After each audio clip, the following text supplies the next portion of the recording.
मुगाच्या डाळीचा वापर करून आज आपण ढोकळ्यापेक्षाही हेल्दी पण ढोकळ्यासारखाच एक मस्त नाश्त्याचा पदार्थ करणार आहोत। करायला सोपा आहे, पटकन होणारा आहे आणि हेल्दी आहे। हाय, मी स्मिता, मस्ती कक्षामध्ये तुम्हा सगळ्यांचं खूप खूप स्वागत आहे। तर हा पदार्थ करण्यासाठी सगळ्यात सुरुवातीला मेजरिंग कपनी मोजून मी इथे पाऊण कप मुगाची डाळ घेतलेली आहे।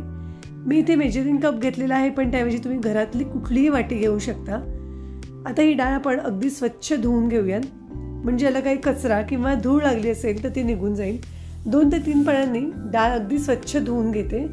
डाळ व्यवस्थित धुवून घेतली आहे। आता यामध्ये पाणी घालते, साधारण डाळ भिजेल आणि 1 इंचवर पाणी वर राहील इतपत यात पाणी घालते आणि यावर झाकण ठेवून 2 तास डाळ छान भिजू देऊया। तुम्ही चॅनलवर नवीन असाल आणि पहिल्यांदाच माझा व्हिडिओ बघत असाल तर अशा हेल्दी रेसिपीज पाहण्यासाठी चॅनलला नक्की सबस्क्राईब करा। बाजूला असलेल्या बेल आयकॉनवर क्लिक करा, म्हणजे यानंतर येणाऱ्या प्रत्येक व्हिडिओचं नोटिफिकेशन तुम्हाला मिळेल। हा व्हिडिओ तुम्हाला आवडला तर नक्की लाईक करा आणि आपल्या मित्रमैत्रिणींसोबत शेअरही करा। तर इथे साधारण 2 तास झालेले आहेत। डाळ अगदी व्यवस्थित भिजली आहे। 2 तासामध्ये मुगाची डाळ छान भिजते, पण अगदीच घाई असेल तर अगदी 1 तास थोडं गरम पाणी घालून मुगाची डाळ भिजवून घेऊ शकता। गरम पाणी घातलं की मुगाची डाळ पटकन भिजते। ही डाळ मी आता एका चाळणीवर काढून घेते, म्हणजे आपल्याला यातलं सगळं पाणी काढून टाकता येईल। शक्यतो डाळ आपल्याला थोडीशी कोरडी करून घ्यायची आहे। डाळीतलं संपूर्ण पाणी निघून गेलं की डाळ आपण मिक्सरच्या भांड्यामध्ये घालून वाटून घेणार आहोत। मिक्सरमधून फिरवताना शक्यतो पाण्याचा वापर करायचा नाही, पण जर डाळ वाटलीच जात नसेल तर अगदी थोडंसं म्हणजे 1 चमचाभर पाणी वापरू शकतो। मिक्सरमधून ही डाळ आता आपण छान बारीक वाटून घेऊया।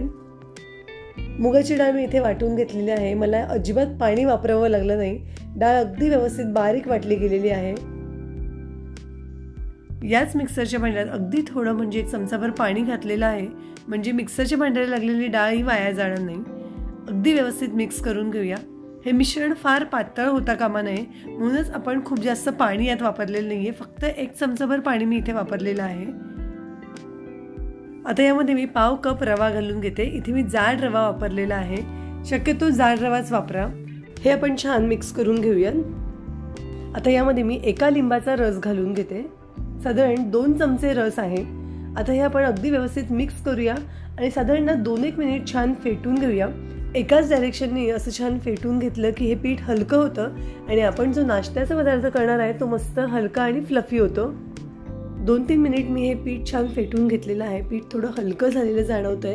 आता यावर मी झाकण ठेवते आणि 5 मिनिट हे आपण बाजूला ठेवून देऊया, म्हणजे रवा छान फुलेल।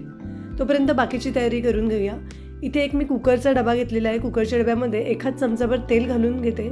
तेल संपूर्ण डब्याला व्यवस्थित लावून घेऊया। इथे मी कुकरचा डबा घेतलेला आहे, पण कुकरच्या डब्याऐवजी तुम्ही एखादं खोलगट ताट घेऊ शकता। आता हा नाश्त्याचा पदार्थ किंवा ढोकळा ज्या ताटात आपल्याला करायचा आहे किंवा ज्या भांड्यात करायचा आहे त्याला व्यवस्थित तेल लावून घ्यायचं, ते ढोकळा अगदी पटकन सुटतो। अजून एक तयारी म्हणजे गॅसवर मी एक कुकर ठेवलाय। कुकरमध्ये एक रिंग ठेवली आणि यामध्ये 1 ग्लासभर पाणी घालून ठेवलंय। पाण्याला छान उकळी येऊ देऊया। तोपर्यंत इथे साधारण 5-7 मिनिट झालेले आहेत। रवाही छान फुलला असेल। यामध्ये आपण बाकीच्या गोष्टी घालून घेऊयात। आता यामध्ये मी 2 बारीक चिरलेल्या हिरव्या मिरच्या घालते। मिरच्या चिरून घालू शकता किंवा आपण जेव्हा मुगाची डाळ वाटली त्यासोबत मिरच्या वाटून घेऊ शकता। थोडी कोथिंबीर घालून घेतलेली आहे। 1 गाजर बारीक किसून घेतलेला आहे ते घालते। चवीपुरता मीठ घातलेलं आहे। 1 टेबलस्पून तेल घातलेलं आहे। माझ्याकडे गाजर होतं म्हणून मी गाजर घातलं। तुम्हाला हव्या त्या दुसऱ्या कुठल्याही भाज्या तुम्ही यामध्ये घालू शकता। मटारचं सीझन चालू आहे, थोडे मटारही घालू शकता।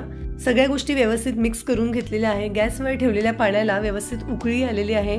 आता यामध्ये मी अर्धा टीस्पून खाण्याचा सोडा घालून घेते। खाण्याचा सोडा घालण्याऐवजी तुम्ही इनोही घालू शकता। आता हा सोडा संपूर्ण मिश्रणामध्ये व्यवस्थित मिक्स करून घेऊया।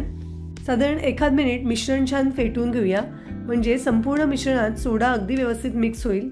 सोडा घातल्या मिश्रण छान हलकं होतं। सोडा व्यवस्थित मिक्स करून झाल्यावर ज्या कुकरच्या भांड्याला आपण तेल लावून घेतलेलं आहे त्यामध्ये मिश्रण घालून घेऊया। या मिश्रणाची तुम्ही कन्सिस्टन्सी बघू शकता। ढोकळ्या इतकं पातळ बॅटर नाहीये, थोडं घट्ट आहे। गॅसवर ठेवलेल्या पाण्यालाही उकळी आलेली आहे। यामध्ये हा डबा ठेवून देऊया। कुकरचं मी आता झाकण लावून घेते आणि 15 मिनिट हे आपल्याला छान वाफवून घ्यायचं आहे। वाफवताना कुकरची शिट्टी मात्र लावायची नाही। तर इथे 15 मिनिट झालेले आहे। गॅस बंद केलेला आहे। ढोकळा अगदी व्यवस्थित फुलला आहे। ढोकळा आजपर्यंत व्यवस्थित शिजला आहे की नाही हे चेक करायला यामध्ये एक टूथपिक घालून बघूया। टूथपिक कोरडी आलेली आहे। पीठ अजिबात टूथपिकला चिकटलेलं नाहीये, म्हणजे मिश्रण आजपर्यंत व्यवस्थित शिजलेलं आहे। कुकरचा डबा थोडा वेळ गार होण्यासाठी बाहेर काढून ठेवते आणि तोपर्यंत यावर टाकण्यासाठी आपण फोडणी करून घेऊया। गॅसवर मी एक छोटी कढई ठेवली आहे। कढईमध्ये 1 चमचा तेल घालते। तेल छान गरम झालं की यामध्ये अर्धा चमचा मोहरी घालते।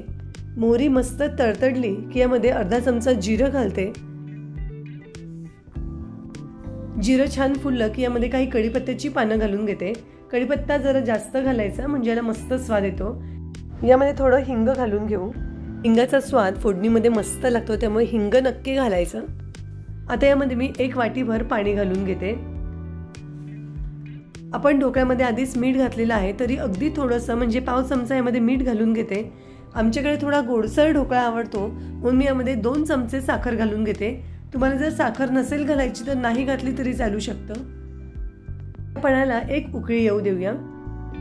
पाण्याला छान उकळी आलेली आहे। इथे आपली ढोकळ्यावर ओतायची फोडणी तयार आहे।